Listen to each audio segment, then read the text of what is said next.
శ్రీమాత్రే నమ. జయ గురు దత్తాత్రేయ నమ.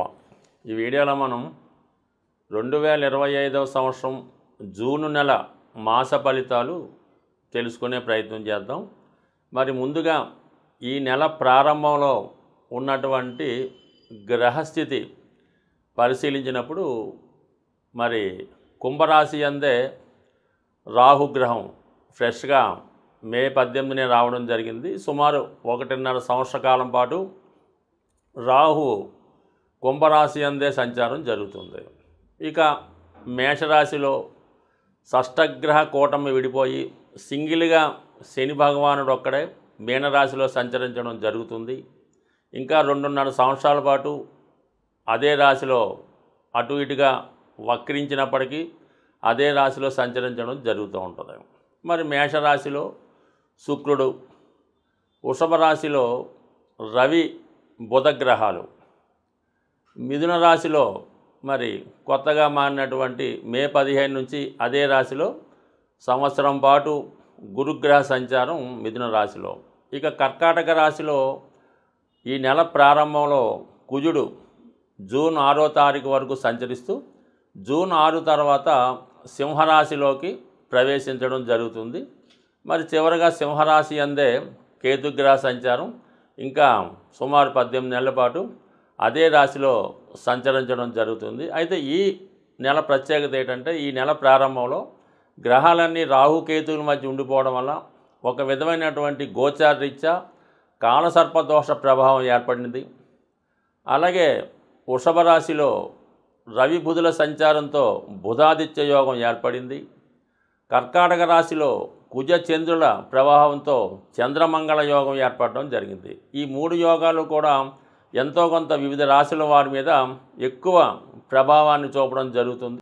ధనుసు రాశి వారికి 2025వ సంవత్సరం జూన్ నెల మాస ఫలితాలు తెలుసుకునే ప్రయత్నం చేద్దాం. ఈ నెల ప్రారంభంలోనే ఈ రాశి వారికి 3, 9 స్థానాల మధ్య గోచారరీత్యా కాలసర్పదోషం ఏర్పడడం జరిగింది. అంటే ఎప్పుడైనా గ్రహాలన్నీ రాహుకి అటువైపు కానీ ఇటువైపు కానీ ఉన్నప్పుడు ఇటువంటి యోగం ఏర్పడుతూ ఉంటుంది. దానివల్ల గ్రహాలు రాహుకేతువుల యొక్క ప్రభావానికి లోనై తమ యొక్క పూర్తి ఫలితాన్ని స్వేచ్ఛగా ఇవ్వలేకపోతూ ఉంటాయి. ఈ కారణం వల్ల మనకి రాహు 3వ స్థానంలో ఉండడం వల్ల ఏదైనా ప్రారంభించే పనులు మధ్యలోనే ఆగిపోవడం జరుగుతూ ఉంటుంది. మనం ఒక ప్రయత్నం చేస్తుంటే వేరే ప్రయత్నం ద్వారా వెళ్ళడం జరుగుతూ ఉంటుంది అన్నమాట. అంటే సాధారణంగా ఎలా ఉంటుందంటే మనం ఏదో ఒక ప్రయత్నం చేస్తుంటే వేరే ఒకటి వచ్చి ఈ పని ఎలాగైతే జరగదో మనం ఏదో రాంగ్ రూట్లో వెళ్ళి అక్కడ కొంత డబ్బు పే చేస్తే పని జరుగుద్ది అని మిమ్మల్ని రాంగ్ వేలో నడిపించే అవకాశం ఉంది. కానీ మీరు కరెక్ట్ వేలో వెళ్తేనే కరెక్ట్గా పని జరుగుతుంది. సో అది కరెక్ట్గా చూసుకోండి. 9వ స్థానంలో కేతుగ్రహ సంచారం చాలా వరకు ఆధ్యాత్మిక చింతన పెరుగుతూ ఉంటుంది. రొటీన్గా చేస్తున్నటువంటి పనులు పక్కన పెట్టి ఇతరుల యొక్క కార్యక్రమాలు చేపట్టడం, ఏదో అది ఒక ధర్మ కార్యక్రమంగా భావించి ఏదో ప్రజాదరణ కార్యక్రమాలు చేపట్టడం, ధర్మాన్ని కాపాడే ప్రయత్నం చేయడం, ఇవన్నీ కూడా కొంతవరకు చేసే అవకాశాలు ఉన్నాయి. అంటే ఇప్పుడు ఈ 9వ స్థానంలో కేతువు సుమారు 18 నెలలు ఉంటాడు. ఈ 18 నెలల్లో ఈ ఆధ్యాత్మిక రంగంలో ఎవరైతే ఉంటారో అది జ్యోతిషం, వాస్తు, వేద పండితులు, హోమాలు చేసేవారు, పురోహితులు, అది ఏ భాషలో ఉన్నా, ఏ కమ్యూనిటీలో ఉన్నా, ఏ జాతిలో ఉన్నా వాళ్ళకి మాత్రం మంచి గుర్తింపు, మంచి పేరు వస్తుంది. ఈ సమయంలో కంపల్సరిగా మీరు ఏదో ఒక పుణ్యక్షేత్రాన్ని దర్శిస్తారు.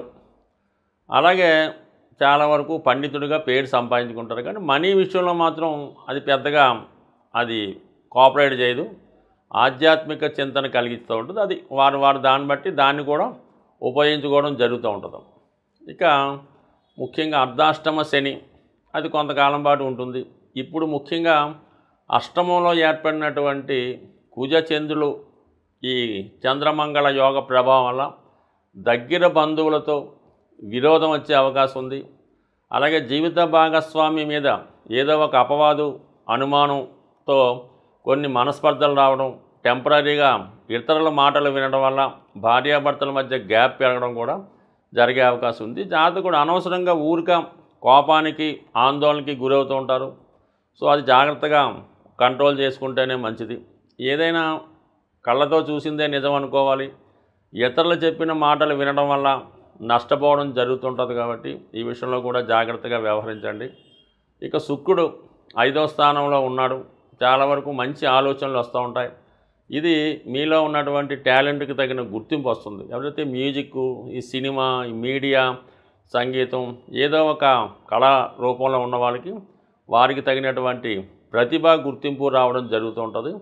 మీ కుటుంబంలో ఉన్నటువంటి స్త్రీలకి ఒక గౌరవప్రదమైనటువంటి హోదా లభించే అవకాశం ఉంది. వారికి ఏదైనా ఉద్యోగం రావడం కానీ వివాహం నిశ్చయం అవడం కానీ జరిగే అవకాశాలు చాలా వరకు అనుకూలిస్తాయి. సో వీటన్నిటికన్నా మీకు ఈ నెల నుంచే గురువు 7వ స్థానంలోకి వచ్చి రాశిని వీక్షించడం వల్ల చాలా వరకు మనకి ఆధ్యాత్మికంగా కొత్త కొత్త ఆలోచనలు వస్తుంటాయి. మీ యొక్క నడవడికలో ఆలోచనలో మార్పు రావడం కూడా చాలా సహజంగా రావడం జరుగుతుంది. ముఖ్యంగా కొంతకాలంగా వాయిదా పడుతున్నటువంటి వివాహ ప్రయత్నాలు ఈ సమయంలో అవి కొలుక్కొచ్చి వివాహ సంబంధం నిశ్చయం అవడం జరిగే అవకాశం ఉంటుంది. కాబట్టి సాధ్యమైనంత వరకు మళ్ళీ మీరు కొత్తగా వివాహ ప్రయత్నాలు చేసుకోవచ్చు. అలాగే కొంతవరకు భార్యాభర్తల మధ్య ఉన్నటువంటి విభేదాలు కూడా ఒక కొలిక్కొచ్చే అవకాశం ఉంది. కొత్త పరిచయాలు ఏర్పడతాయి. కొత్తగా ఆదాయ వనరులు ఏర్పడుతూ ఉంటాయి. మిమ్మల్ని మీరు కొత్తగా ప్రజెంట్ చేసుకుంటారు. ఏది ఏమైనా ఈ ధనుసు రాశి వారికి కుజబలం అనుకూలంగా ఉన్నది కాబట్టి ధనుసు రాశి వారికి గురువు యొక్క బలం అనుకూలంగా ఉండడం వల్ల మిగతా గ్రహాలు ఎటు నుంచి ఎటు ఉన్నా కూడా సాధ్యమైనంత వరకు గురువు యొక్క అనుగ్రహంతో మీ కార్యక్రమాలన్నీ సజీవంగా సాగే అవకాశం ఉంది. అన్ని సమస్యలకి మూలం ధనం. అందుకే ధనం మూలం మిథం జగత్ అన్నారు. ధనం ఖర్చు పెట్టడం అన్నది చాలా సులభం, సంపాదించడం అన్నది చాలా కష్టం. అయితే ఈ ధనం సంపాదించడానికి ఒక సులువైనటువంటి మార్గాన్ని తెలియజేయడం జరుగుతూ ఉంటుంది. అది మీకు ఈ నెల ఫలితాల్లో ఈ అద్భుతమైనటువంటి ధనయోగాన్ని కలిగించే రెమెడీ మీకు చెప్పడం జరుగుతూ ఉంటుంది. ఇది కొంతవరకు మీరు చేయవలసిందల్లా ధనానికి అధిదేవత అయినటువంటి లక్ష్మీ అమ్మవారికి ఇష్టమైనటువంటి రోజు శుక్రవారం. ఈ శుక్రవారం రోజు మీరు ఏం చేయాలంటే ఒక మట్టితో తయారు చేసినటువంటి ఒక జాడీ అనొచ్చు, డబ్బులు దాచుకునే డిబ్బీ కూడా అనొచ్చు. పూర్వకాలం మట్టితోనే తయారు చేస్తూ ఉండేవి ఈ ధనం దాచుకునేవి. అందుకని ఈరోజు కూడా పాత ఇళ్ళై పడగొట్టినప్పుడు తవ్వినప్పుడు దొరుకుతూ ఉంటాయి కొంతమందికి. అటువంటి మట్టితో తయారు చేసినటువంటి డిబ్బీ ఒకటి తీసుకోండి శుక్రవారం రోజు. దాన్ని శుభ్రంగా మంచినీళ్ళతో శుభ్రం కడిగేసి పసుపుతో దాన్ని రాసి ఒక మూల పెట్టుకొని ప్రతి శుక్రవారం కూడా 6వ సంఖ్య వచ్చేలాగా ధనం అందులో వేయాలి. 6 రూపాయల, 60 రూపాయల, 600, మీకు ఇంకా ఓపుకుంటే 6000 అన్నది ప్రతి శుక్రవారం అందులో డ్రాప్ చేయవలసి ఉంటుంది. అందులో వేయాలన్నమాట. పక్కన పెట్టాలి. అది దేవుని దగ్గర పెట్టడం, నమస్కారం పెట్టడం. అయితే ఈ శుక్రవారం రోజు మిగతా డబ్బులు మీరేమీ కూడా ఖర్చు పెట్టకూడదు. ఇందులో వేసిన 6 రూపాయలు మాత్రమే అందులో వేయాలి. మిగతాదంతా కూడా ఆ రోజు ఏ ఒక్క రూపాయి కూడా మీ ఇంటి నుంచి బయటికి వెళ్ళకూడదు. అలాగని ఫోన్పేలు, గూగుల్ పేలు చేయకూడదు. ఆ నియమం మీరు పాటించి ఈ శుక్రవారం మనీ వెళ్లకుండా ఉంటూ ప్రతి శుక్రవారం వీలైతే ఇంక పెంచుకుంటూ వెళ్ళిపోండి. దాని తర్వాత ఒక సంవత్సరానికో ఎంతో దాన్ని ఓపెన్ చేసి దాంతో ఏదన్నా ఈ వరలక్ష్మి వ్రతంగా ఎప్పుడైనా తీసుకోవచ్చు. గోల్డ్ ఏదైనా కొని అది అమ్మవారి పూజకి ఉపయోగపడేలాగా, ఇది బంగారు పుష్పాలు, ఓ బంగారం కిరీటమో, లేదంటే బంగారంతో చేసినటువంటిది ఏదైనా ప్లేటు ప్రసాదం పెట్టడానికో గ్లాసో కొని అమ్మవారి దగ్గరే పెడతా ఉండండి. ఇలాగ మీరు చేసుకుంటూ పోతే మీరు 6 రూపాయలతో సేవింగ్ మొదలెడితే అది మీరు వారానికి 6 లక్షల దాకా తీసుకెళ్ళినా కూడా మీరు ఆశ్చర్యపడక్కర్లేదు అవుతుంది. దాంతో మీరు చేయవలసిందల్లా ఈ గోల్డ్ కొని ఇది అమ్మవారికి ఏదో వస్తువు కొని పెట్టడం. మళ్ళీ మీకు బాగా మీరు దాన్ని మళ్ళీ మీ ఇంట్లో ఒక అమ్మాయి పుడితే ఆ అమ్మాయికి అంటే ఆ అమ్మాయి కూడా లక్ష్మీ స్వరూపం కాబట్టి ఆవిడకి మీరు అవి కానుకగా ఇవ్వచ్చు, బంగారు ఆభరణాలు కూడా ఇవ్వచ్చు. బట్ ఏదన్నా ఈ శుక్రవారం 6 సంఖ్య ఇది కాకుండా మిగతాది కూడా బయటికి వెళ్ళకూడదు. ఇంకా అది ఎంత గొప్ప అవసరమైనా సరే అక్కడతో శుక్రవారం నాడు స్టాప్ చేసి శనివారం మార్నింగే పేమెంట్స్ మాట. ఈ విధంగా చేసి చూడండి. ఇంచుమించుగా నాకు తెలిసి ఈస్ట్ గోదావరి జిల్లాలో అపర కుబేరులు ఉన్నారు. వాళ్ళంతా కూడా ఈ నియమాన్నే పాటిస్తున్నారు. స్వస్తి.